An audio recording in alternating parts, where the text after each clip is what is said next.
Hey, Blue Fleet, how we doing? Welcome, welcome. Thank you for the resub, Ara. Thank you. 19 months. Damn. Have we have we really had the crystal ship as a meme for 19 whole months? It's almost 2 years. Damn. Even though you've got the crystal ship, please understand that it will forever be a meme. I can't let it go. Has it really been more than 1 year and a half? It really has. I know, the time's just flown us by, hasn't it? Anyway, I'm, excuse me. Mostly recovered. The cough is still there. My voice is a lot stronger, though, so we should be alright tonight. Your reputation will forever be stained by the crystal ship. Yeah. Yeah. Like, you walk into a room and it's just, oh no, there's crystals on the door now and you can't get out, and there's this big blue dude and he's like, oh, I'm gonna get you. And that's just how it goes now, right? Yeah, we're carrying on with AAI2 today. I have classified it on Twitch, however, as Gyakuten Kenji 2. Because Gyakuten Kenji 2 has 1.1k followers. Ace Attorney Investigations 2 has 130 or so. It's a really significant difference, and I'm hoping this kind of bolsters the numbers just a tad smidge, maybe. We'll see how we go. You know, I mean, numbers ain't everything, obviously. Hey, Hades, how you doing? FTL Multiverse, I've heard it's good. Doesn't it, like, ramp the complexity and the difficulty up pretty substantially? I mean, it could be worth a look. I've got loads of stuff planned at the minute, so it's probably something for me to come back to when I've got a little bit more free space in the schedules. Like, at the minute, my schedule is... It adds a lot of content, doesn't change difficulty so much. Okay, that's pretty cool. That's pretty cool. Back to the Mammoth Cold Case. Hell yeah. Yeah, we are carrying on with the adventures of Greggy Pegleg. Yippee! From 28 ships to 17 pages of ships. Damn. That's more ships than a Fujoshi's diary. Jesus. Holy hell. I'm almost impressed. That's like... That's mad. But like the best kind of mad, I suppose. Just going over my plans at the minute then. So, at the moment, we've still got Metroid Mondays going on. We've still got Tomb Raider Remastered Collection to go through. We've still got this and Sausage of Justice. We've still got like assorted other games. Monster Hunter Wilds is still obviously ongoing. We're playing Chrono Trigger on Sunday. It was £2 in the Steam sale, and I've been wanting to stream it for so long. Like, I tell you what, when I should have been studying for my GCSE test, which are kind of like the test that set you up for the rest of your life in the UK in large part, I didn't revise. I kind of just played Chrono Trigger during that week. Whoops. But, no, we're finally getting to stream that. And then I'm like, I bought Metroid Prime 3 Corruption for the Wii recently, but I do not have a Wii. Maybe I should buy a Wii. And I was also looking at getting Metroid Other M, because apparently I'm a psychopath who would actually play Other M on stream. And I saw like they had a copy of a game called Trauma Center, which was like a singular pound. But it's like a surgical simulator game. And I'm like, oh, okay. And seeing as I'm all Amek MD pilled right now, I'm like, okay, maybe. But yeah, we've got loads of stuff ongoing. For now, though, it's time for us to continue with the adventures of Greggy Pegleg. So, hey, Zach, how we doing, man? Not too bad, how about you? I hope things are going alright for you. Interview with Mr. Tangaroa? Sure. I'm almost well again. Not quite, but almost. Okay. She stands really weirdly. Hey, it's Miss Bound. Oh, she has Sonic the Hedgehog's voice, doesn't she? Oh, Mr. Fenny, Mr. Edgeworth. I'm so sorry about what happened yesterday. She looks rather tired. Has Mr. Von Karma finished interrogating you? Yeah, though we really haven't seemed interested in how he melted those sculptures. Are you here to see Mr. Tangaroa too? Yeah, I'm terribly worried about him. You don't need to be. Oh, he looks different somehow. Detective Bad. Being all the way best would be bad because there'd be no room for improvement. Yeah, there's always room for improvement, right? Always. But no, things are pretty good. Things are pretty good. It's payday today. My car passed MOT. Cost me 200 quid to get it past MOT. Well, no, it cost me £100 and my wife £100 because now that she's earning, she's like chipping in on stuff as well. But basically, the two back tyres were bowled or almost bowled. They weren't road legal anymore. So it was a case of it fails the test, but they can rectify the defect and pass it basically there and then as soon as the defect is fixed. So it's like, yeah, cool. MOT's done. Don't need to worry about it for another year. Couple of advisories, nothing major. One that I probably want to sort out sooner rather than later, but otherwise good. Otherwise good. Detective Bad, what are you doing back there? Oh, just happened to be here. I'll be heading back to the scene soon. Not sure how anyone just happens to be at a detention center, but okay. Good morning. Oh, his hair's all white now. Mr. Tangaroa, what happened to you? Oh no, Samson, what did they do to you? I wish, duty bound, I wish I could tell you that Samson Tangaroa fought the good fight. I wish I could tell you that. But prison is no fairy tale world.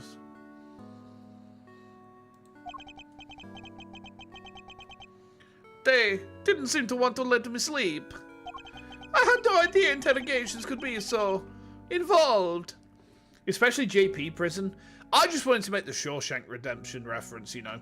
I need to get... My wife has never seen the Shawshank Redemption, you know. She's never seen that film. I have to rectify this post-haste. Such a good film. Sorry if I seem distracted. I think I'm a little tired. They're not letting you sleep. That's not police work, that's torture. What's going on here, Detective Bad? I'm not the one doing the interviewing. It's the guy they put on the case before me. I like Von Carmen's methods about as much as you do, which is why I'm doing what I can to help. It was Detective Bad who got me out of there. I'd still be in that interrogation room right now, if it weren't for him. Detective Bad really is trying to look out for Mr. Tongaro in his own way, it seems. It's a gumshoe moment, but bad. It's a gumbad moment. You'd love to see it. Where's my toggle? Is it this one? No. This one? This one? There we are. Detective Bad, you care.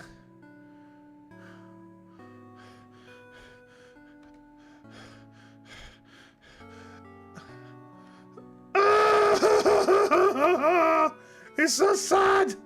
It's so sad. It's a good bad moment. Oh. Okay. Okay. Okay.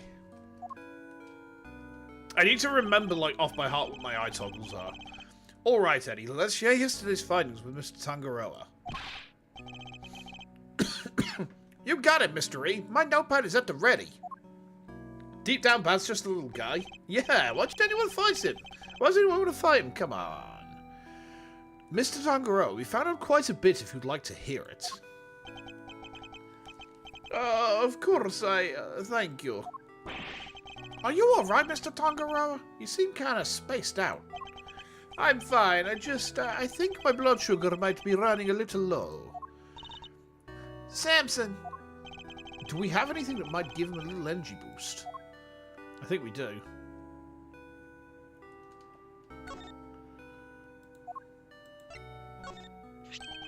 Huh? Is that chocolate for me? Oh, those are the chocolates I wish I could just give them to you, Mr. Tangaroa. But the rules here don't exactly allow me to do so. Oh, that's a shame. But rules are rules, I suppose. There must be some way we can hand them to him. I hope Detective Bad is not noting the meaningful looks in his direction. Let me take a look at them. If they seem legit, I might consider passing them on to the suspect. Thank you, Detective Bad. My hero! I'm touched. Thank you, Detective. Aw. Yeah, whatever. Just sit tight.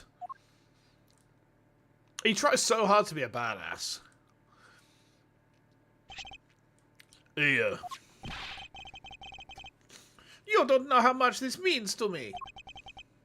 Yeah, keep it down, will you? For both our sakes.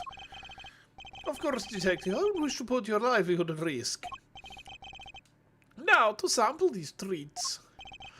Detective, I apologize for putting you in a tight spot.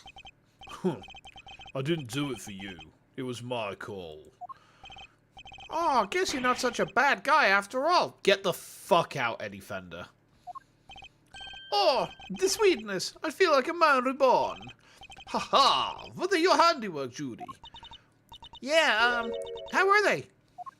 Had to bite each one individually to make sure there's nothing smuggled in them. Feel them melt! Soft and smooth. Chocolate that'll comfort and soothe. What the fuck? Ear to ear. Head to toe. Smile and savor the taste as it flows.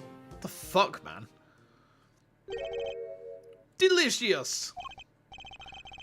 They're not exactly beautiful, but they're sweet and also flavorful. Thank you, Judy. Everyone's a drama queen. I know, right? Like, actual court work is nowhere near this exciting. It's very boring. Like, I mean, I say that. There's some court stuff which is extremely boring. And then you get that 1 in 10 chance where you can actually do something really neat. Those are the ones that I do it for, you know, where I can really make like a positive difference to someone. I'm so glad you like them. And I'm glad you're back to your old self. And then you get that one court case you'd rather it was boring. Nah, they're the fun ones. When a court case isn't boring. And, you know, you get to absolutely knock it out the park, right? And there is a bit of risk, you know, you got to be careful because you don't want to piss a judge off. That is the last thing you ever want to do. If you upset a judge, then you are in trouble. But you can have a lot of fun with it. Like, if you know what you're doing and you're good at what you do, you can have a lot of fun with it. The food they serve here is just so flavorless. Between that and the lack of sleep, I was about ready to collapse from sheer despair. Wow, is the food here really all that bad? Just the usual. French fries, ham sandwich, stuff like that. Yes, and yet I couldn't taste a thing. Anyway, I'm heading back to the scene. Hang on. So... he can't taste anything, but he's eating quite strong flavoured stuff like salty French fries and beefy burgers. You get that thing struggling with an annoying bit of code is all worth the thing to get a program to work correctly? Oh! You know what? I somehow missed it, but I didn't actually realise that you did programming. That's neat. That's neat. See, I'll be honest. Please don't shout at me for this, Zach. But, like, my mental image of people working in Texas is that they are all cowboys riding out to the oil rigs with, like, lassos, and they get the lasso, and they throw it across the oil derrick, and they, like, pull in. It's like, oh, there, and oil comes out. And then they take the oil back to the ranch and brand it.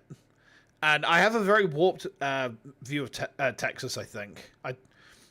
Doesn't prevent them from being devs. So basically, is it like cowboys but with stripy thigh-high socks? Okay, I understand. Kind of like in a British programmer is like a really dull-looking guy in a three-piece tweed suit, but with thigh-highs that are stripy. And he's normally got a cup of tea and a bowler hat as well. Not a fedora, like a bowler hat, you know? And he wants to colonize the code from other countries. He's like, that code should be in my museum. Anyway, I'm heading back to the scene. You won't repeat that mental image. Fair.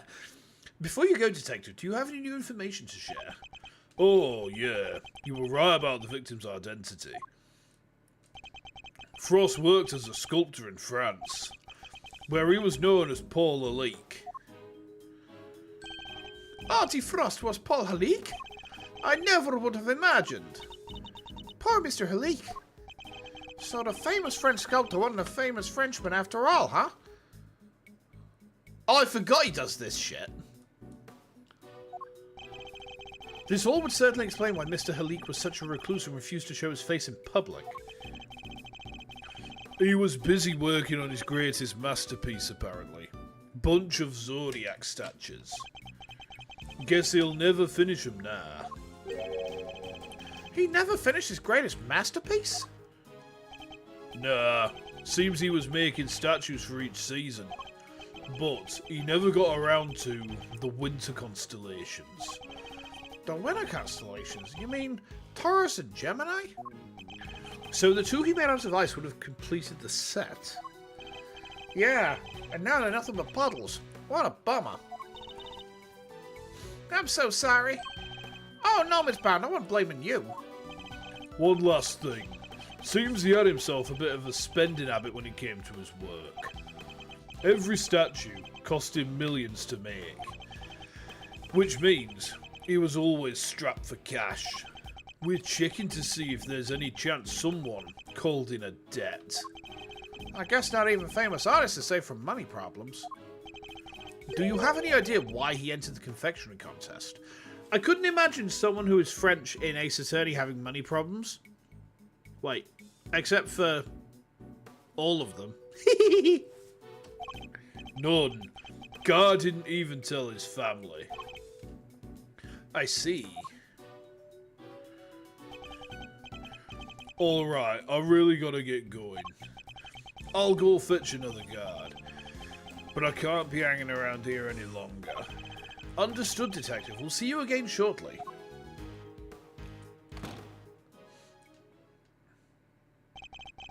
He's a good man. He certainly is.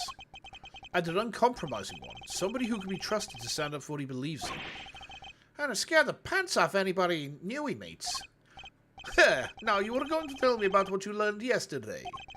Of course. Allow me to give you a full report.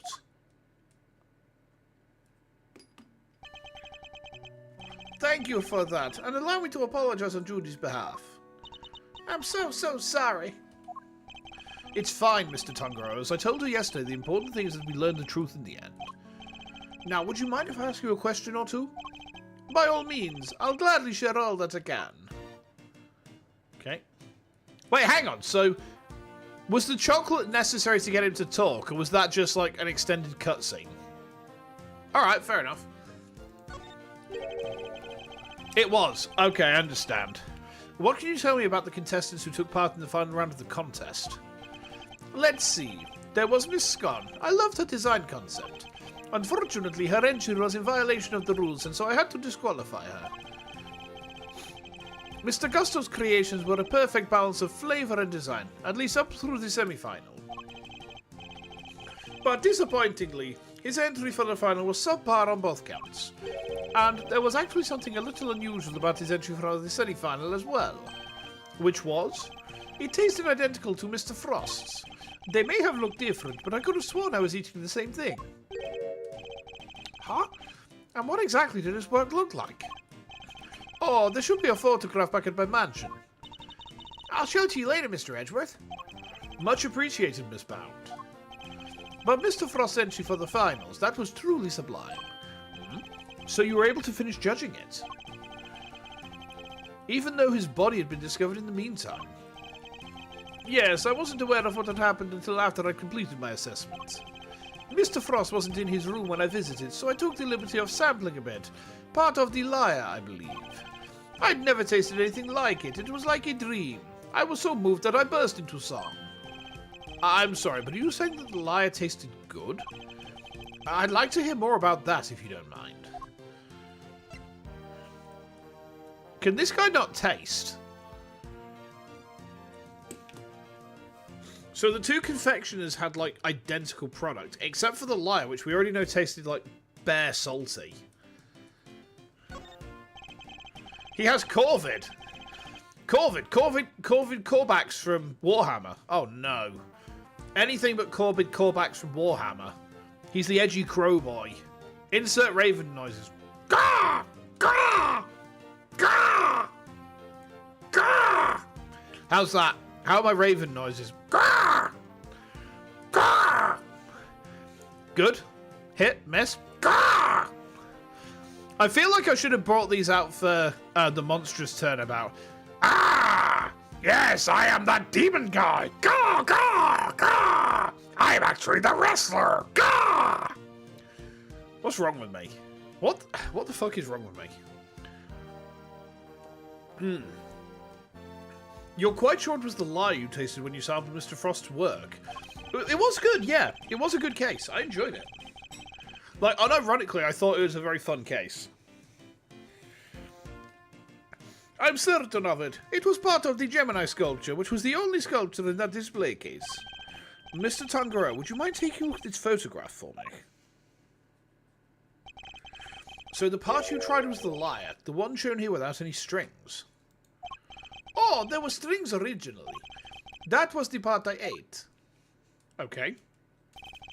Bird! Yes! Hello, Erixie, how you doing? Welcome in. So the strings were missing because Mr. Tangaroa ate them all, and he enjoyed them? Miss Scott told us she ate a part of the lyre as well, but she said it was far too salty for her to finish. That is true. The truth is, I've suspected for a while that there might be something wrong with my sense of taste. Something wrong? How so exactly?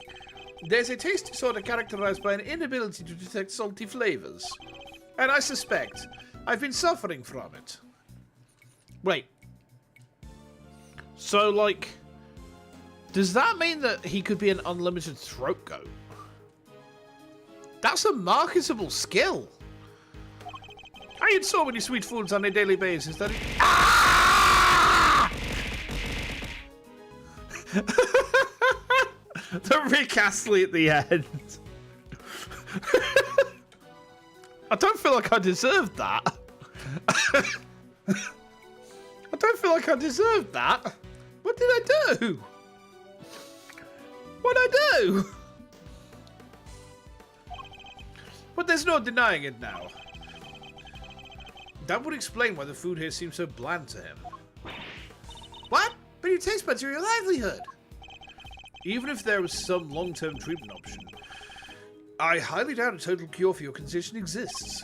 Nevertheless, you should put in a request to the police for a proper evaluation. Oh, that won't be necessary. I have a recipe for a cure back at my mansion. You do? I do. You can take a look at it for yourself if you'd like. Samson, we can't show that recipe to just anybody. Judy, Mr. Edgeworth is hardly just anybody. He's my attorney, and I have no secrets from him. That's why I deserved it. Ara, how could you do this to me? I am God's littlest guy. I'm God's most innocent guy. Like, I speak nothing but wholesomeness. Please understand. I'm literally the most wholesome little guy. You know? You know? Ah! I suppose you can throw the crystal ship at me now, can't you? You're not throwing it at me anymore, you're driving it at me. You're sending me to Isekai with Crystal Shipkun.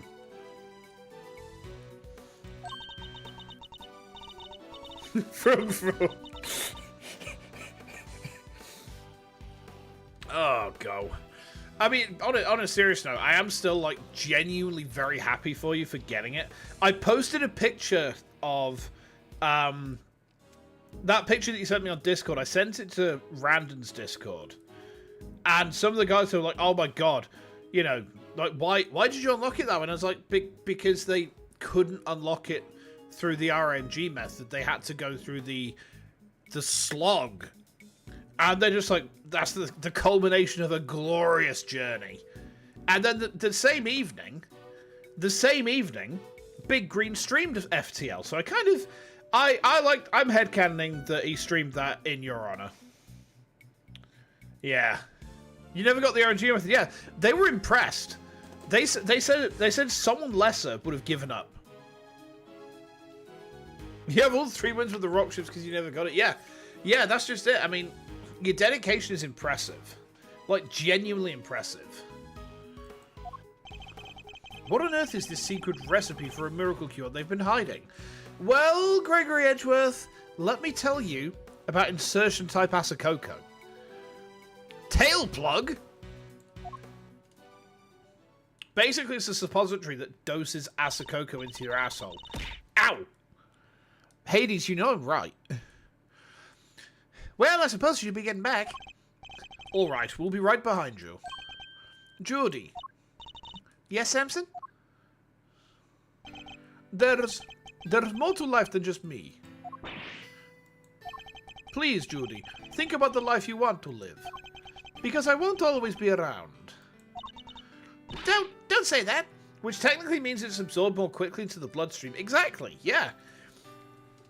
So basically, you take the Asakoko plug, you jam it in your bumhole, and you just like sit there and you're just like, you know, there's a dragon tail sticking out my bum right now. And then you wiggle it around a little bit. And you're like, oh, and then the cat tries to pour at the end of it, and you're like teasing the cat with your tail plug bum. And then your wife walks in, she's just like, what are you doing?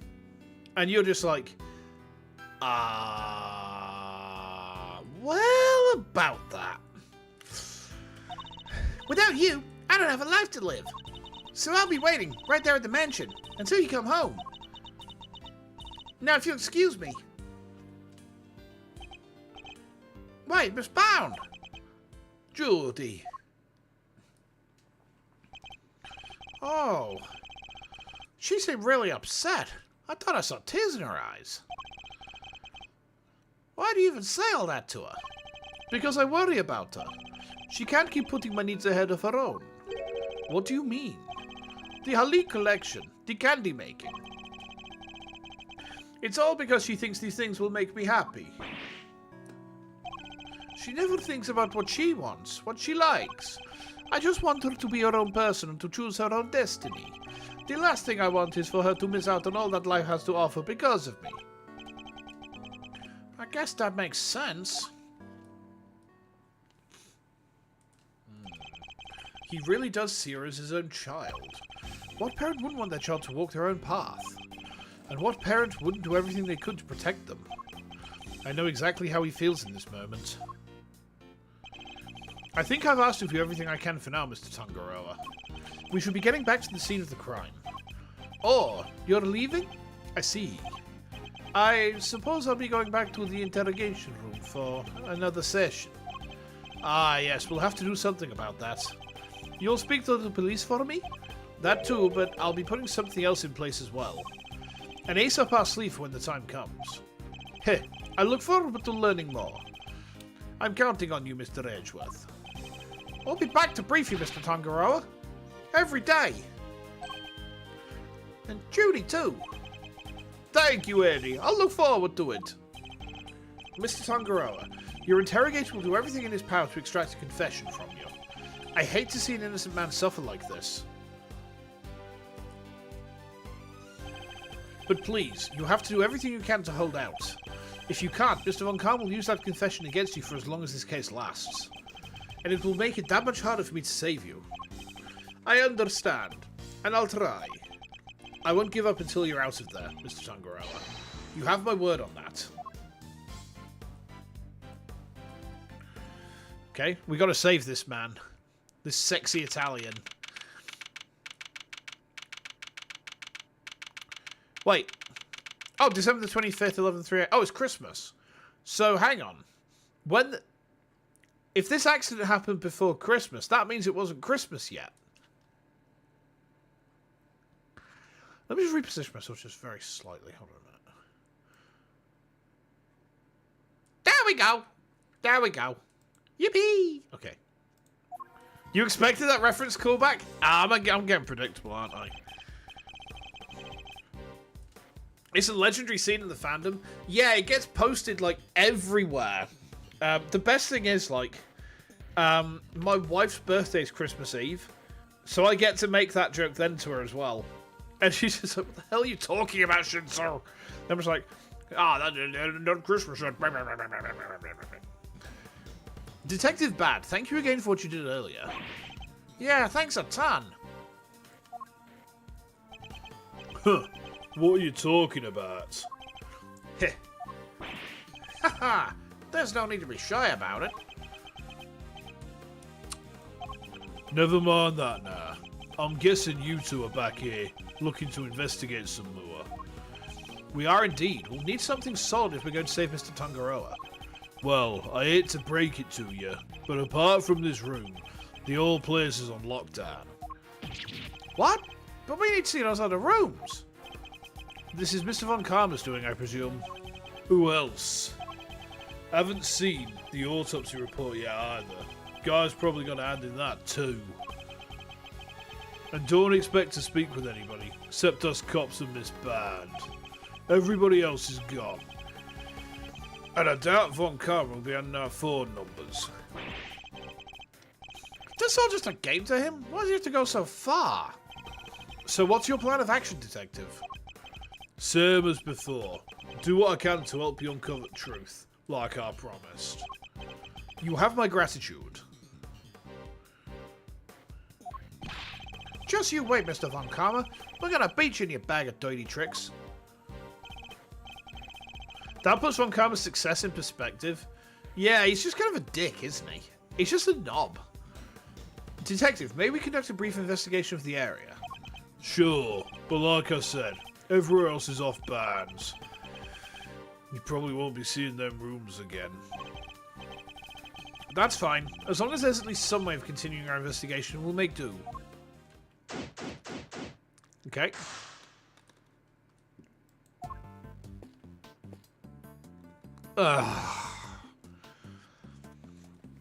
Why?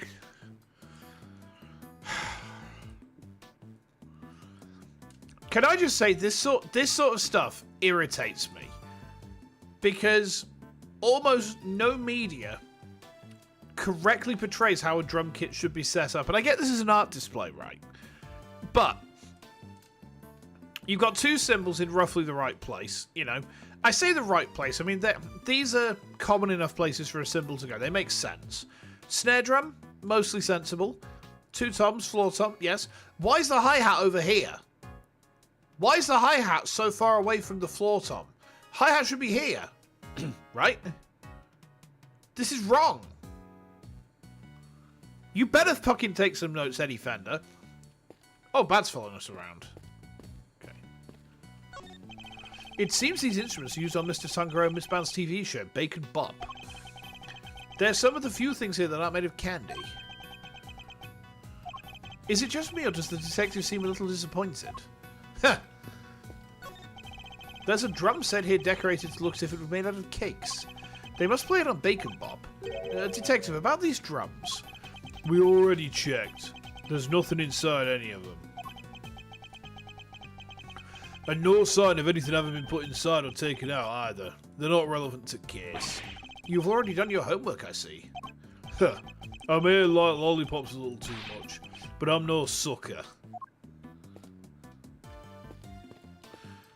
Santa? A Santa Claus statue? Is this made of candy too? That door leads to Tangaroa's room, so yeah, could be he made that thing too. Speaking of Santa, that reminds me, I still need to find a present for Miles. If he won every trial by making the defense can't do shit and torturing defendants, yeah. He's a knob, isn't he? He's an absolute turbo dickhead. He wanted an attorney's badge. I wonder if Mr. Tangaro would make one out of candy for me if I asked. I mean, the thing is, right, speaking as a lawyer, like, his methodology is wrong, right? This image goes very hard, by the way. This image goes very hard. Look at these guys just posing here. It's like JoJo, this. Fucking hell, man. But when you're preparing a case for progression in law, a good 75% of what you're doing is prediction, right? You know, a good 75% is just prediction. You know, and by that, I mean, like, you know the Sun Tzu quote, if you know yourself and you know your enemy, you need not fear the result of 100 battles. But if you know not of yourself, but you know of the enemy, or you know of yourself but not the enemy, in half your battles you'll be defeated. And if you know neither your enemy nor yourself, you will suffer defeat in every battle. Von Karma is just adhering to the tenets of the art of war. He's just got a really fucked up method of doing it. It kind of puts a new light on his character, actually. This is quite the trophy. Awarded to Tangaroa. First place, International Confectioners Association Annual Spectacular. It's made of candy. I guess it wasn't meant to last forever. Makes sense. Prizes, fame, none of it lasts forever, right? I doubt it's anything quite that deep. Rudolph? That's the door to Gusto's room. I guess the candy reindeer is meant to show the way. Big antlers like that. Must be a bull. Von Karma's putting laxatives in all his classmates' meals, then proclaiming he got the best grade in the assessment his classmates were home sick. Yeah. I mean, technically, he's right. It's not something you want to be admitting to, but technically he's right. Ah, what was that? I think not. Male reindeer shed their antlers in winter, therefore this must be a female. Thanks, Mr. Trivia. Attorneys. They don't teach you about reindeer in law school, detective. His methods are deeply immoral. Yeah, there's no objection from me on that point. At all. These trophies all belong to Mr. Tangaroa. But they're not all for confectionery contests. Some appear to be for charity work. A testament to both his character and his professional achievements. What's this one here? In recognition of Bacon Bob's long-standing achievement in making children's dreams come true. That's so sweet, it's got me wanting to watch it. Ah. The point that ticks you is more that it undermines all his success. For all the bragging rights he hardly had any challenge. Yeah, very true. It's a Christmas tree made from candy. These candy statues have everybody on edge. If ants get here, that's our scene ruined. Yes, it would be pretty disastrous, I suppose. Scone's room is through there. It's marked by a snowman. A candy snowman by the look of it. Oh yeah? Well, I'll be. He's really sizing it up. He isn't thinking of making that into his next lollipop, is he? Probably. There's a lyre here, and some maracas designed to look like ice cream cones. Let's do the Mexican samba. Hell yeah!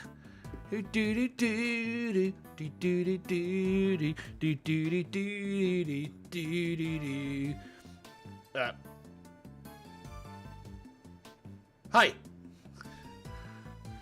He's not interested in mastering tough challenges. He's purely about the title as perfect. Yeah. See, for me,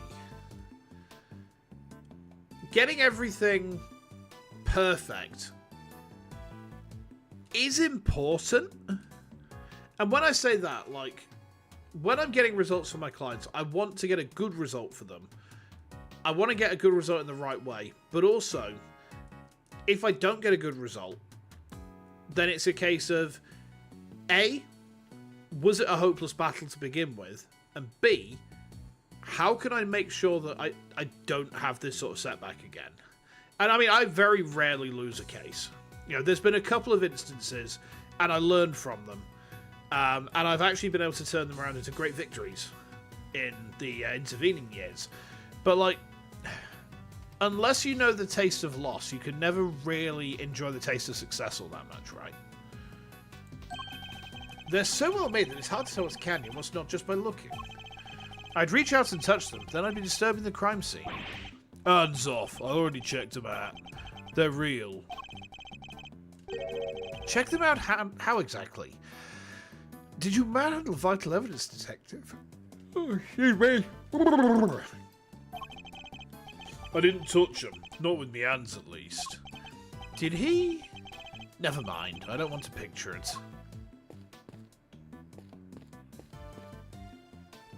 Harp? Miss Bound, we're here to continue our investigation. Oh, Mr. Edgeworth, I'm so sorry about earlier. She's still looking kind of down in the dumps, Mr. E. She must have been greatly taken aback by what Mr. Tangaroa had to say. I found the photograph of the semi-final entries for you. Here, it's all yours. Wow, Miss Scott sure knows how to make a cute cake. Yeah. Yeah, Samson loved the design for that one. And he loved the designs and flavors of Mr. Gust and Mr. Frost entries, too. Only problem was, as Samson mentioned earlier, they tasted exactly the same. However, their respective entries in the final tasted nothing alike, it seems. Okay. Was there anything else of note that changed between the semi-final and the final? Nothing major, but I guess there was one thing. Mr. Gusto's son was always here with him throughout the contest, but he was nowhere to be seen during the final. Why would his son come and hang out at a contest venue of all places? You're sure you're happy for us to keep hold of this? Of course! I hope it helps with the investigation.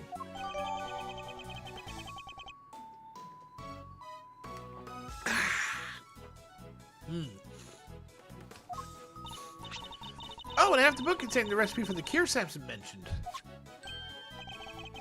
We've seen this book before. It was in the chocolate frame in Tangaroa's room.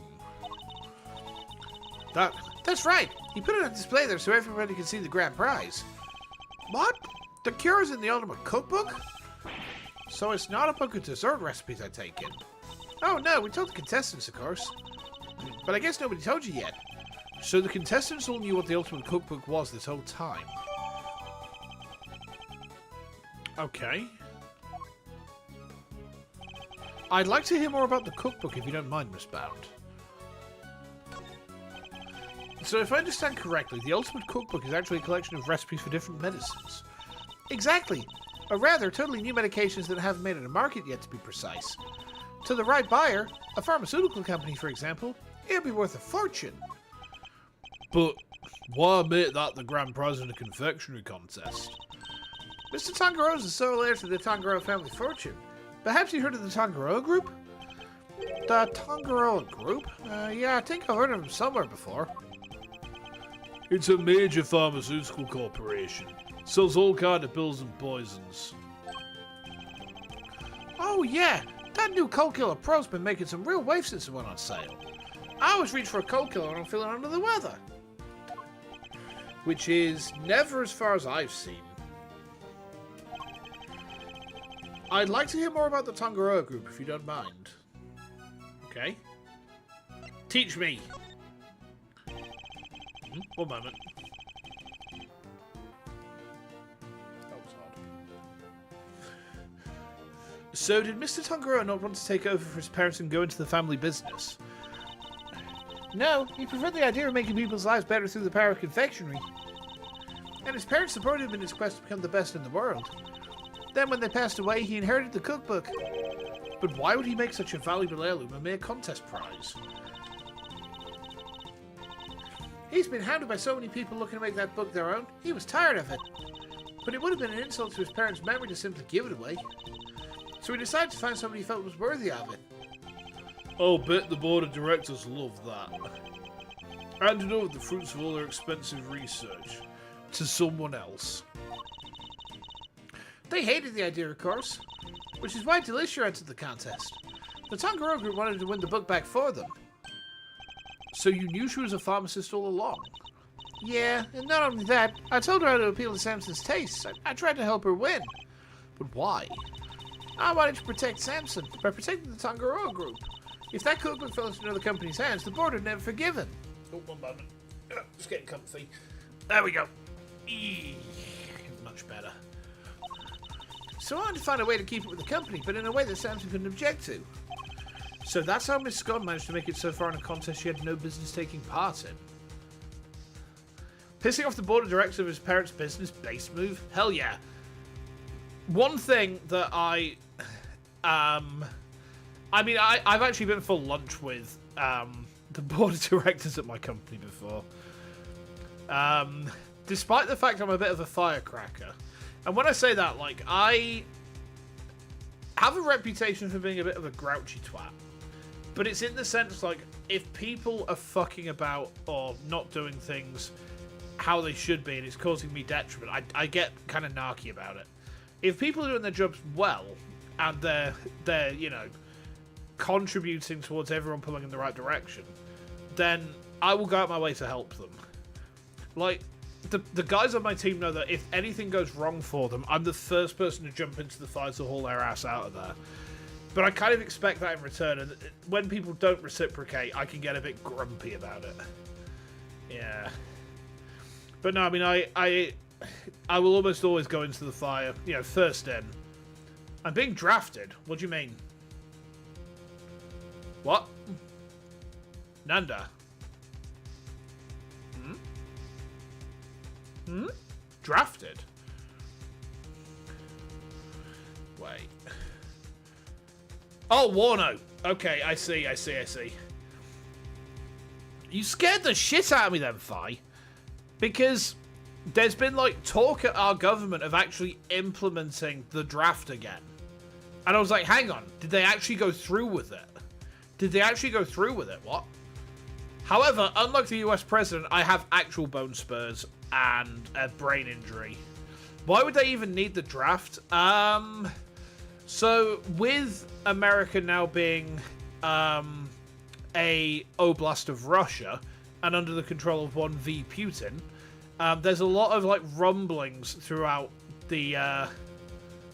Pretty sure it's a brain injury. Don't ever insult brain injuries like that again, Arahelis. I tell you now, brain injuries don't take kindly to that. But now there's been talk about like if Russia starts getting more aggressive with Europe, that the UK would implement the draft again, and basically, you know, national service comes back, and I was like, no, don't. Whew. I actually pooed myself a little bit. I did a little poop in my bum.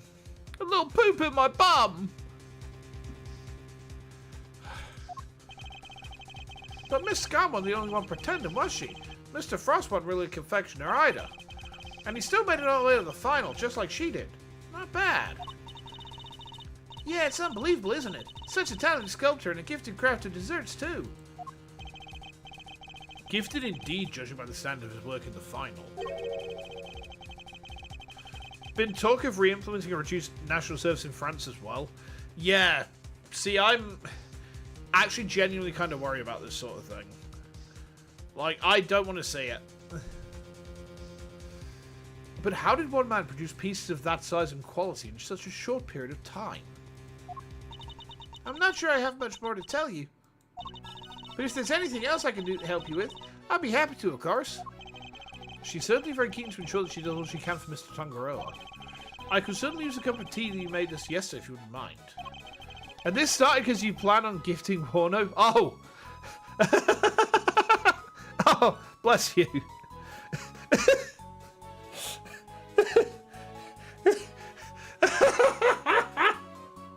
Oh my god. I misread that completely. Oh man.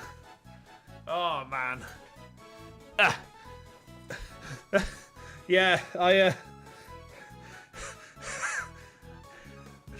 This is a certified brain injury moment now. Oh. You got lucky to miss it and you'll be content for it? Yeah. Yeah. I think that might help move the investigation along nicely. Oh, awesome, too! Your tea is to die for, Miss Bound. Well, how can I possibly refuse? I'll bring it right out. yeah, no worries, it's all good, but... Oh, man, I'm sorry that I misread that so badly, Fi. I genuinely thought, hang on, did the government re-implement, like, the draft? Because, like, the only reason I thought of that was that it has genuinely been a topic of discussion in the UK recently, and I did an involuntary poop in my bum. Because, like, I would refuse the draft. I would refuse it. And the reason is I'm not prepared to go off and fight another man's war for him. Let the politicians fight amongst themselves, right? Keep the common folk out of it. Your daddy, well, he died in the Falklands, fighting for another man's cause. And your brother, he was killed in the last war. And your mother, well, she's crying home alone.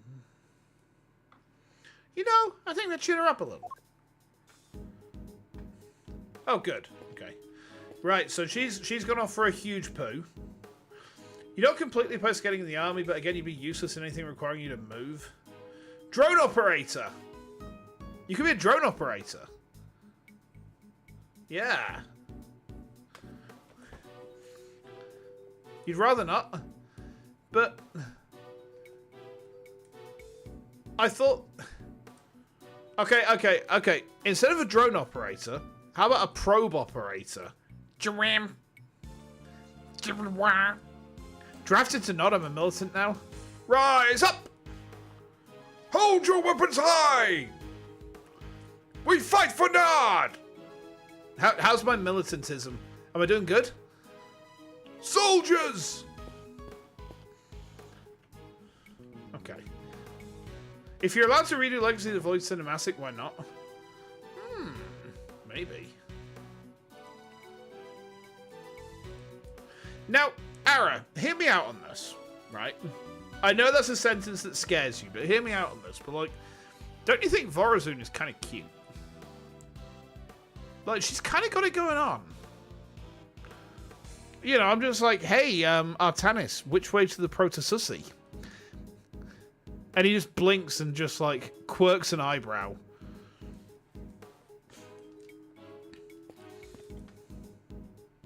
I feel like I'm about to have stuff thrown at me. Where does this elevator go? The second floor. Tanjiro and Bound live up there. Sounds like they live a pretty charmed life. Tea parties, candy making, that sort of thing. They even have a garden. Must be nice on a sunny day. That does sound nice. Perhaps they'll invite us when all this is over. You'd come, wouldn't you, Detective? Don't get ahead of yourself, nah. I'm not in the habit of palling around with attorneys. That's a shame. Okay. The fountain? The statues on the fountain depict cherubs enjoying some chocolate fondue. Paul Leek's work, apparently. Gotta hand it to him. They look so real. Detective, are you saying you have personally seen cherubs before? Attorneys. Always poking holes in people's words. What? Did I do something wrong?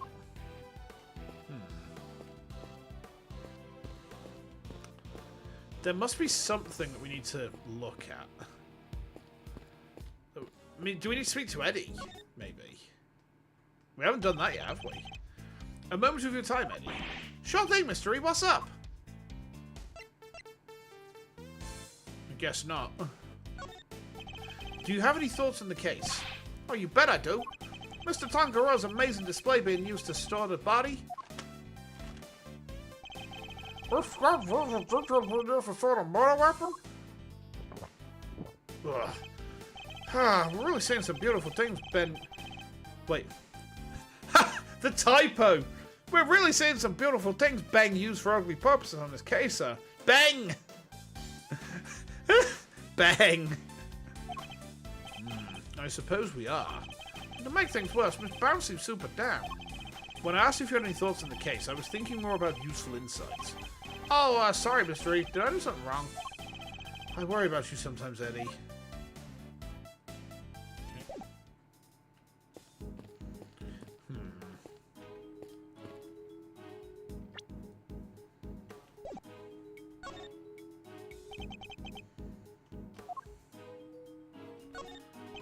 Any thoughts on the case, Detective?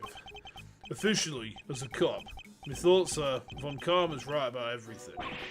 But, as myself, I'm not happy. We need to investigate more, here and elsewhere. I put a word in for you, with forensics.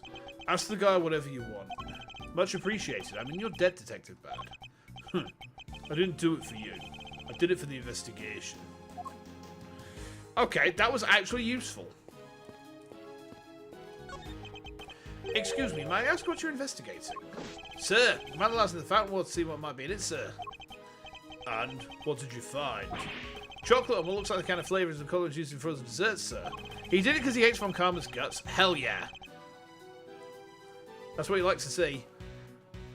The composition of the chocolate seems to be the same as that as Mr. Tanjiro's work. And the flavourings and colourings match the profile of those used in Mr. Frost's art sculptures. Von Karma deserves to be hated. He is a turbo cock, isn't he? He's an absolute wanker. Those little rivers flow from all 4 artist rooms right into the fountain. Guess that's how the stuff from the melted sculptures wound up in there. This case really cements how loathsome a man he is. It really does, doesn't it? And that's not all, sir. We found some blood. What? Why is there blood in water? Think back to our investigation of the murder scene, Detective. Take another look at the scene in front of us, Detective. A very conspicuous pool of blood that should be here is clearly missing. You're right. Don't remember anybody mentioning remove the blood along with body. As long as it's not smoke in the water. Now, what if the smoke was on top of the water? What then? The victim's blood was mysteriously absent, as was the part of the chocolate chest it had pooled on. I believe that the blood probably belonged to Artie? Take that! The victim, huh? I'll have the guy compare him with the blood on the murder weapon.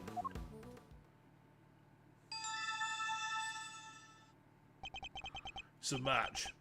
Blood in the fountain is Frost's. But why would someone want to send the victim's blood downstream and into the fountain like this? Ugh, there we go.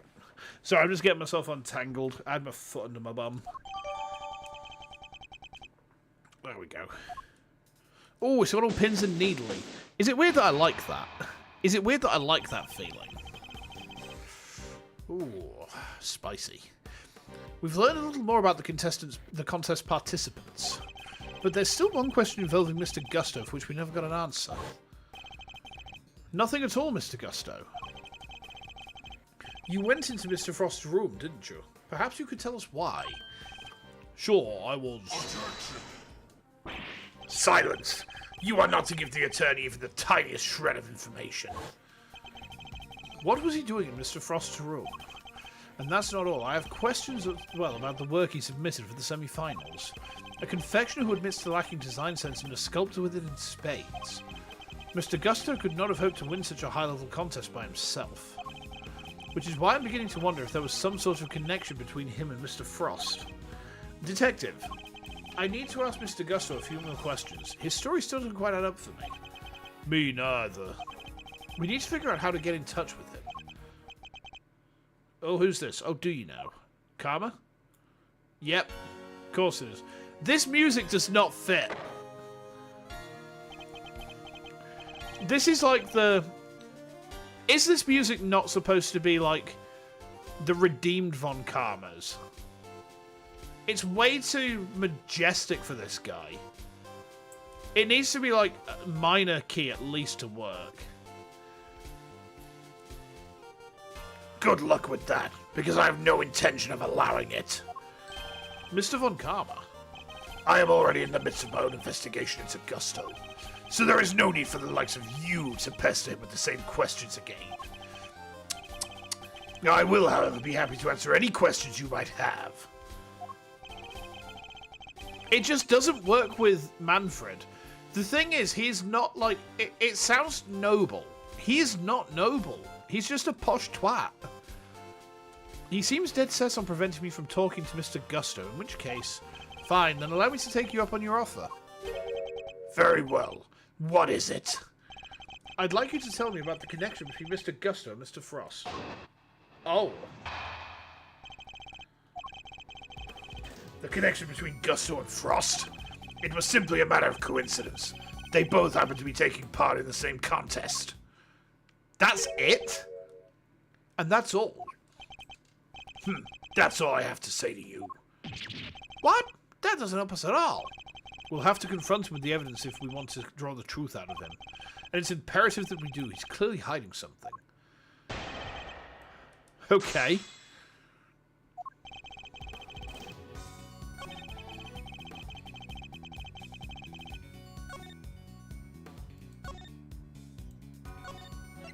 Let's Bez a saving real quick. Okay.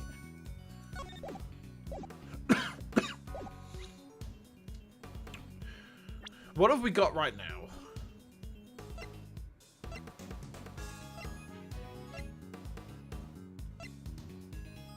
Okay.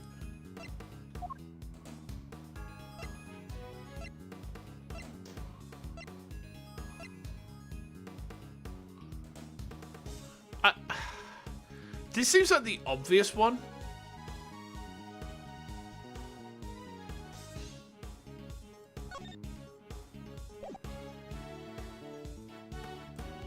I saved. Yeah, that's true. Objection. Oh, it was that one. I wonder if you could look at the two confections in the foreground for me, Mr. Von Karma. They were made for the contest semi-finals. Both are quite exquisitely crafted, wouldn't you agree? Get to the point. As the nameplate suggests, these were Mr. Gusto and Mr. Frost's entries. Mr. Gusto told us that the confectionery design was far from his strong suit, and yet his work in the picture is just as good as Mr. Frost's. Exactly as good, in fact. We learned from another witness that their two entries also tasted exactly the same. What are you suggesting? I am suggesting that they were helping one another out. Let's take a closer look, shall we? While at first glance the two may appear to be superficially different, it soon becomes apparent that there are significant similarities in how they were put together. They are made of the same ingredients, taste the same, and share a similar design aesthetic. You can feel his contempt for Von Karma in the body language. Yeah, but he doesn't ever make it overt. That's impressive. This picture is proof positive that the two were working together. If you figured that much out, I suppose there's little point in denying it. Mr. Von Karma knew all along that they were cooperating? But I'll warn you, none of what you're about to hear will be to your advantage. Oh. Okay. Let me confirm what you seem so desperate to prove.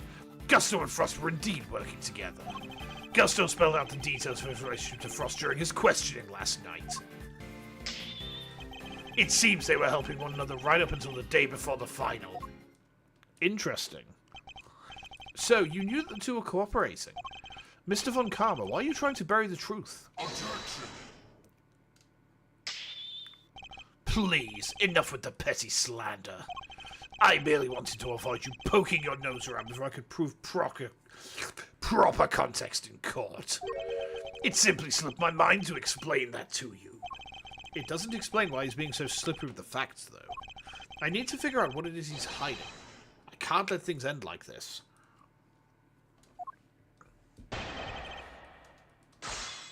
Okay.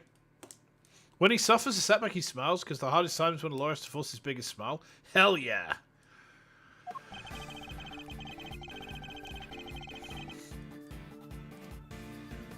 Yeah, I think we're going to have to press, aren't we? Hold it. So you did know there was a connection between the two. Why were you trying to hide it? I don't just hand out information like candy, and certainly not to the defense. Not like that lollipop-nursing fool of a detective over there. You do things your way, and I'll do them mine. And you wonder why I refuse to share information with a traitor like you. Hold it. Last night, after Mr. Frost's work melted, correct? The fool in question has a gun?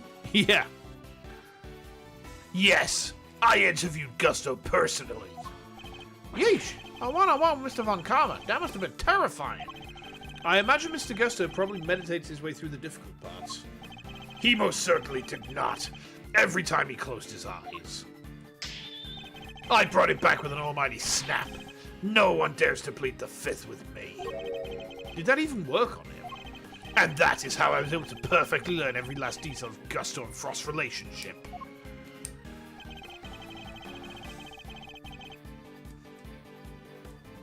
Hold it. Okay. But why were they cooperating? Gusto's sense of design is subpar, and Frost was an amateur confectioner at best. Neither of them stood a chance of making it through the contest alone. No one pleads the fifth with me is a terrifying sentence for a prosecutor to say. Yeah, that's like full-on like, USA as it is right now tier terrifying. So what was their end game? Why cooperate only until the day before the finals? Gusto claims to have ended the scheme. Allegedly, he wanted to win the final on his own merits.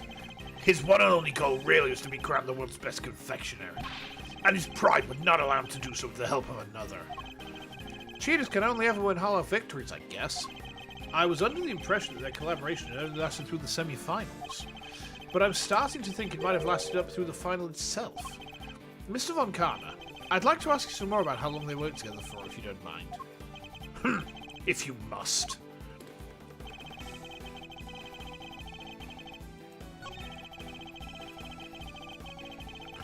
The two cooperated on the day before the final. They decided to compete on their own merits. Hollow victories indeed. Von Karma's a great example. Yeah, he really is. Okay.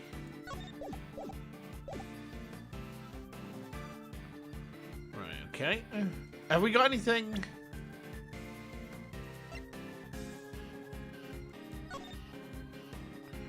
Uh-huh.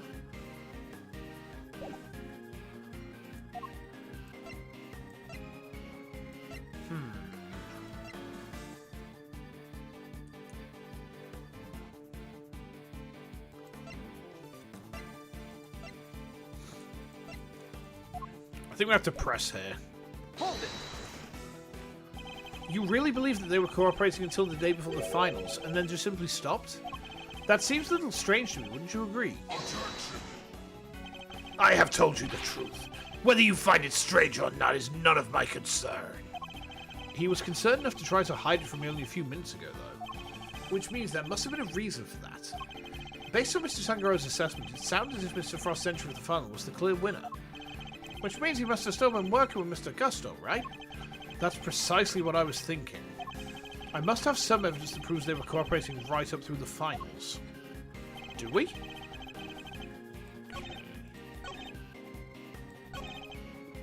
Let's go through it all. I do, I just need to work out which one then.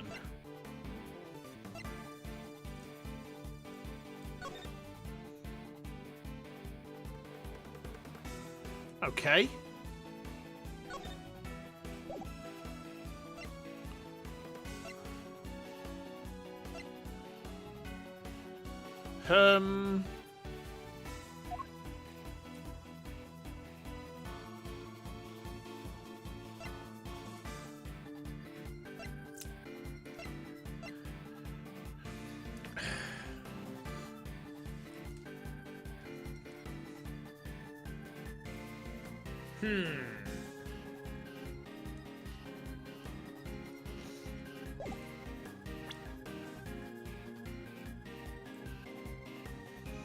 Some evidence that proves they're cooperating right up through the finals. Oh man, my brain's going into overdrive. Can you hear it chugging away there, guys? Can you hear my brain just chugging away? Just like choppa choppa choppa choppa choppa choppa choppa choppa choppa choppa choppa choppa.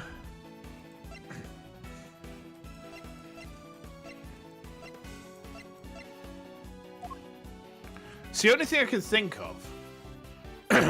You can hear it all the way from Scotland. I know.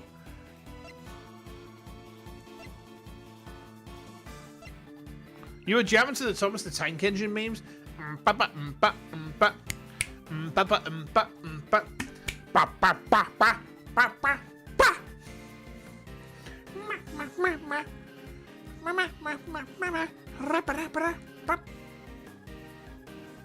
Anyway, moving on. So we've got... I keep coming back to the statement. Frost's sculptures were scrumptious, except for the lyre, which was salty.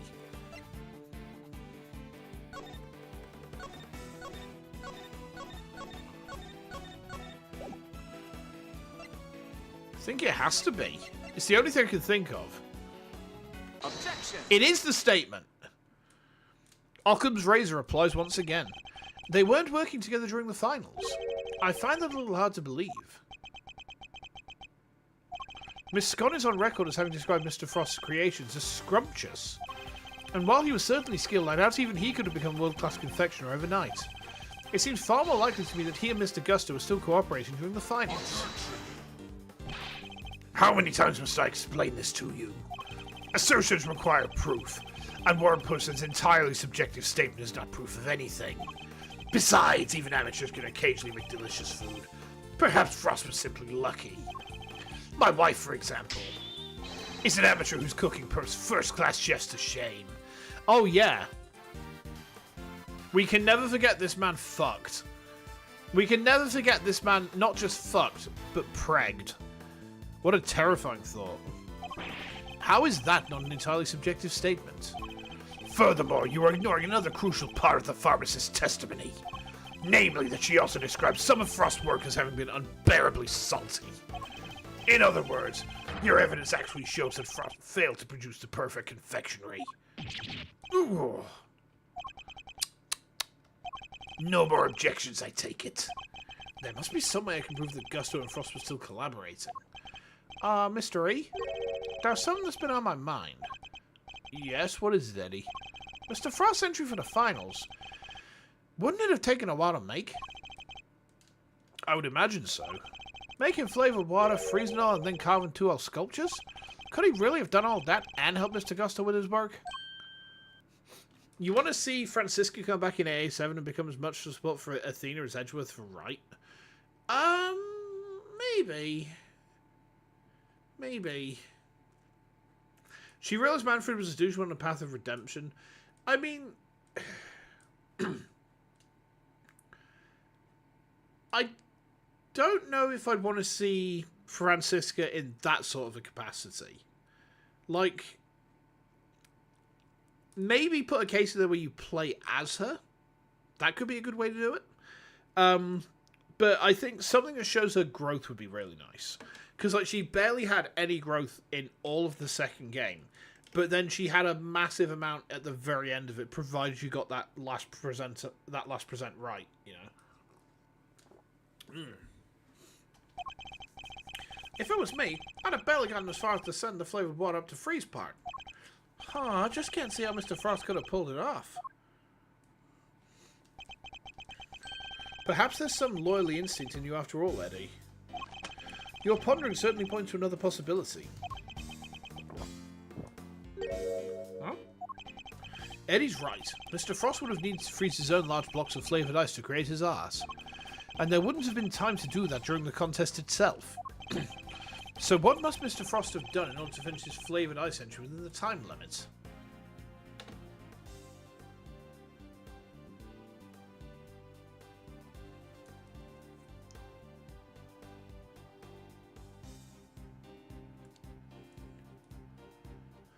Okay.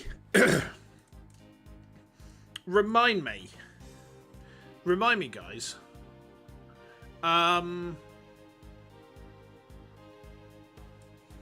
Was that ubiquium something that froze very quickly at a low, not like a low temperature? Because I'm wondering if he made the entire thing out of ubiquium. I might be overcooking. Alright, fair enough.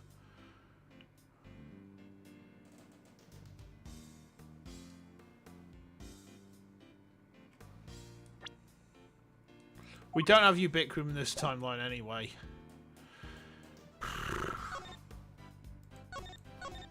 Ubiquium is supposed to be red. Oh yeah, that's true actually. Just normal ice. So you have to make it the day before the final. He must have made the flavoured ice the day before. Then all he would have had to do was sculpt it. What are you muttering about now? Oh, I'm sorry. I just realised something, that's all. I realised that you're correct. What? Mr. E? I hope you know what you're doing. Oh? Accepting defeat at last, are we? The only thing I'm accepting is perhaps one of the things you said was true. They were helping one another right up until the day before the final. Just as you said, the day before the final really did mark the end of their collaboration. Mr. Frost's entry was entirely carved from blocks of flavoured ice. Ice which would have needed at least a day to freeze. and whose flavours would therefore have already been prepared by Mr. Gusto.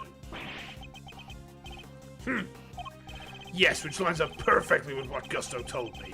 That he held Frost until the day before the final. You gotta go, Hades. No worries. You take care, right? Tomorrow we're playing Monster Hunter Wilds from 3 p.m. UK time. So 3 hours earlier than we started today. We're probably going to go through until sort of 7, 8 o'clock or so. And Sunday, we're playing Chrono Trigger, the SNES RPG.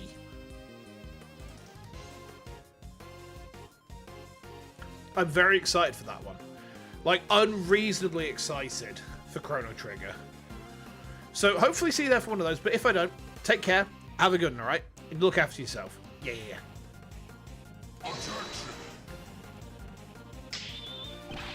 I can hardly be expected to read the minds of the dead. Objection.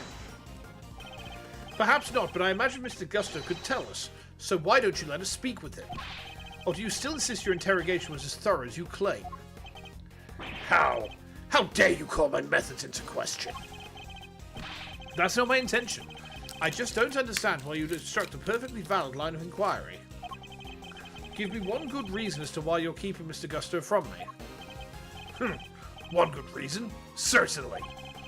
The how and why of Frost and Gusto's collaboration have absolutely no bearing on this case. Objection. How can you possibly say that with any certainty? If their relationship had broken down for some reason, that could very well have been the motive behind this murder. Could it indeed? Then why did Gusto himself tell me all about it? Why did the man you seem so keen in accusing share the details of his collaboration with the prosecution? Please tell me you have some proof to back up your preposterous suspicions this time. Mr. Gusto only acted suspiciously one time that we know of, and I imagine Mr. Von Karma is aware of exactly what that suspicious action was, which means this is probably a trap. Huh.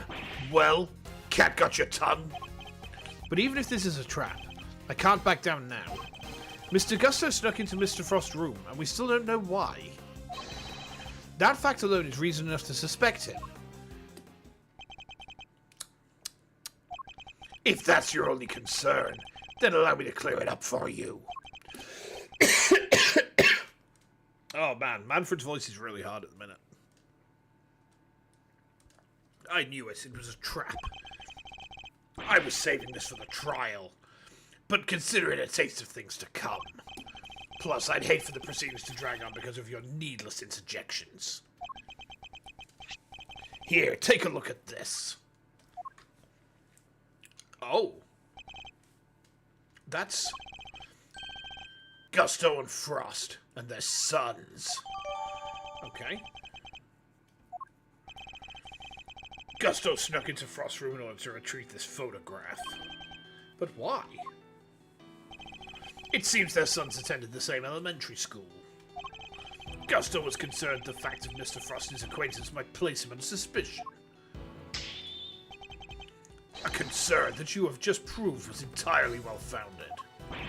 Ugh. Gusto's actions make perfect sense, and you have given me no reason to believe otherwise. Ooh! He's never going to let me talk to Mr. Gusto. Now, if you are quite done obstructing my investigation, I have things to be getting on with.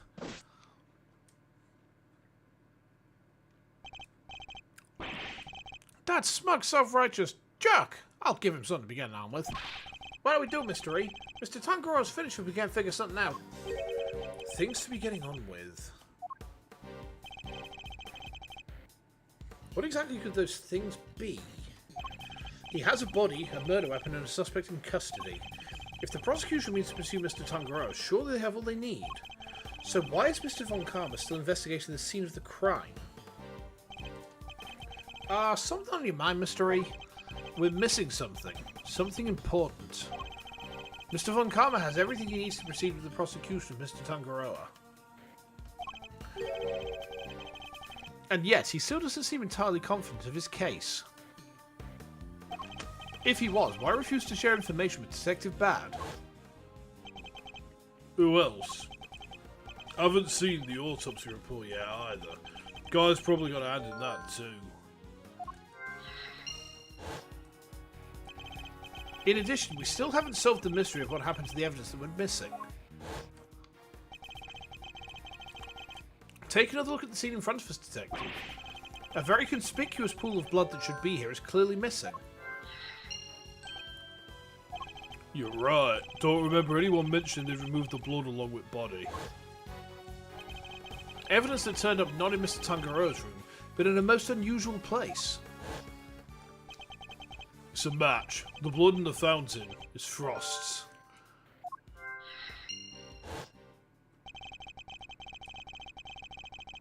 So there were no traces of Mr. Frost's blood left in Mr. Tangaroa's room. Yet we found some in the fountain instead. Why?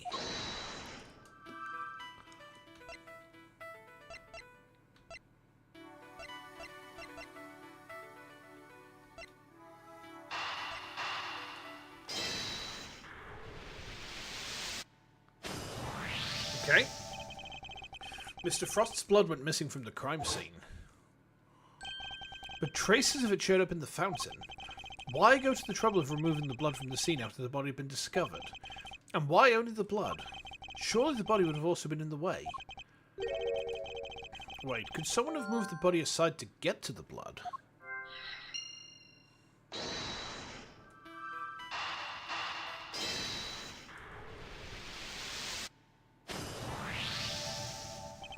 So the body might have been moved aside, or even removed from the scene of the crime entirely. After all, as far as we know, there's still no autopsy report. We've learned plenty about the murder weapon of the suspect, but very little about the body itself. Our assumption thus far has been that the body's been recovered by the forensics team. But what if that assumption is false? What if Mr. Von Karma wouldn't show Detective Bad the autopsy report out of something other than spite? What if we've been thinking about this the wrong way all along? The question isn't why did Mr. Von Karma hold back information about the body. It's did Mr. Von Karma even have any information about the body in the first place? How do things look from that angle? Perhaps the body hadn't been removed by the police in order to carry out an autopsy. Perhaps it had already been removed and hidden away by the culprit before their arrival. Mr. E? We've both heard the rumours about Mr. Von Karma's questionable methods.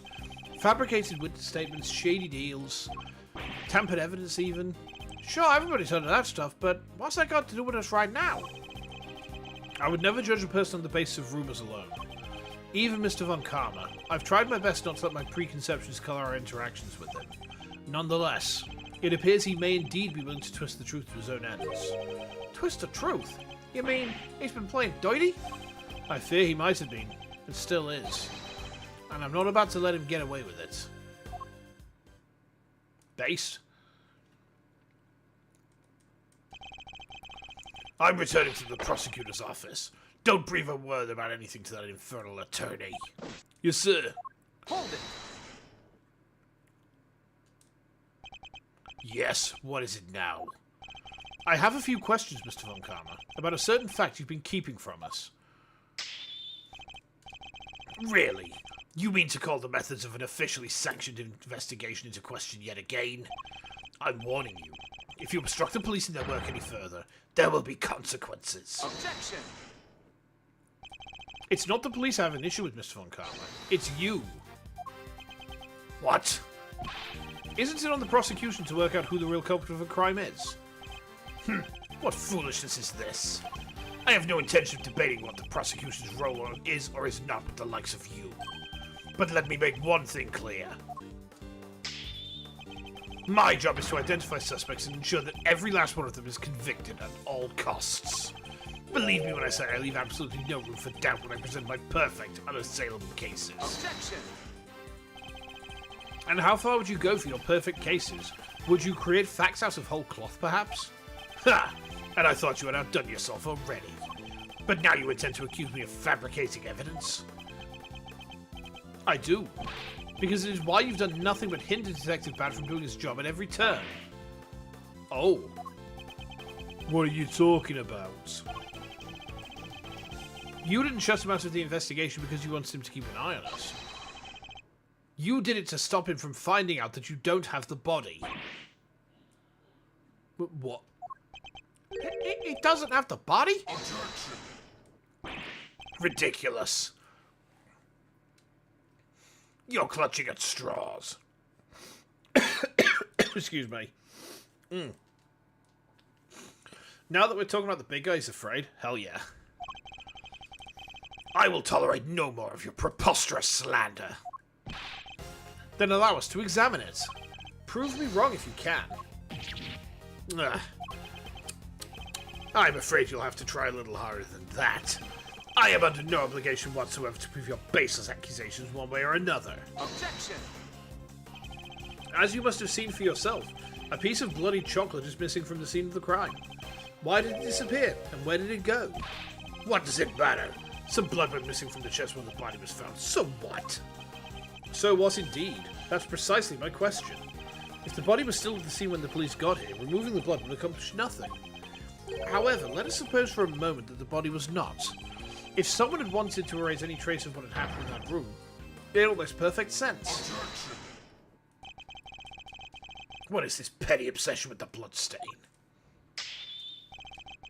But since it's so important to you, why don't you tell me where you believe it went? Of course. After all, evidence is everything, as you never tire of telling us. I believe this should back up my theory quite nicely.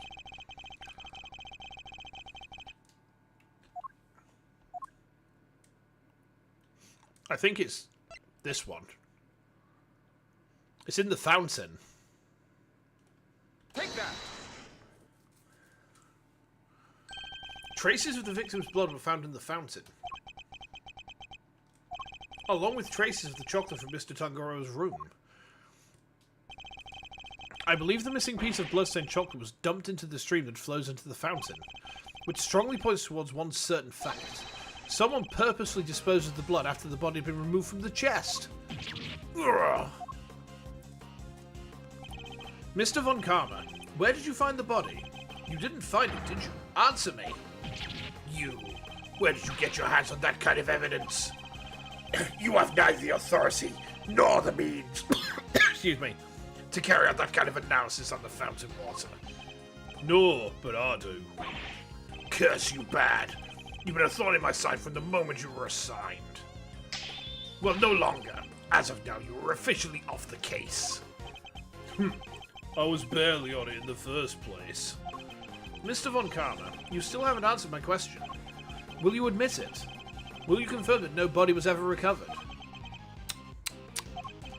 It's really quite the claim, you know. One that you'll never find any proof for, I'm afraid. What must I do to get an answer out of him? Now, if you don't mind, I have given you quite enough of my precious time already. I look forward to destroying you in court, Gregory Edgeworth. Your precious logic and theories won't save you then. Nothing will. Mark my words, Mr. Von Karma. Your methods will be your undoing. No matter how you try to hide the truth, I'll bring it all to light in the end. Oh. Shaping up for a proper face-off here, huh?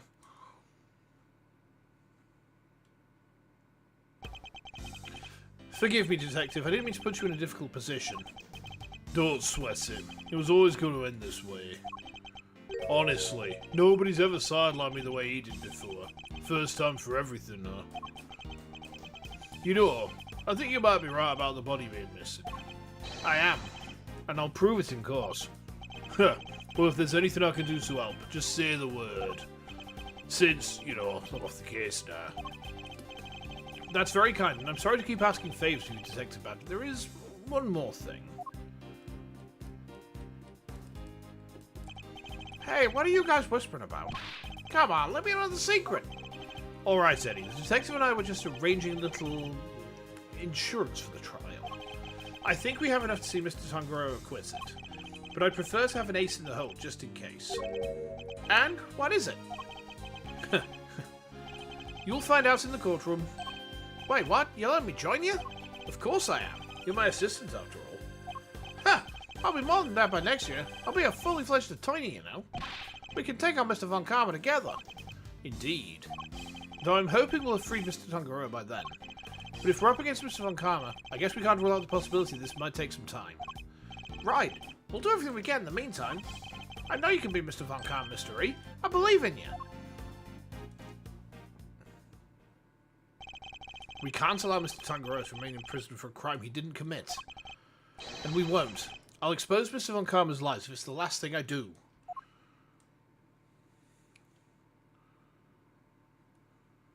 Man. To be continued. Ooh. Okay. It was the last thing he did. Yeah. That's the way it's an unspoken prophecy, and you just, if you know the games, you just know. Damn, that kind of stings. Guys, I'm going to wrap things up there, though, because I don't know if you can tell my voice with Von Karma.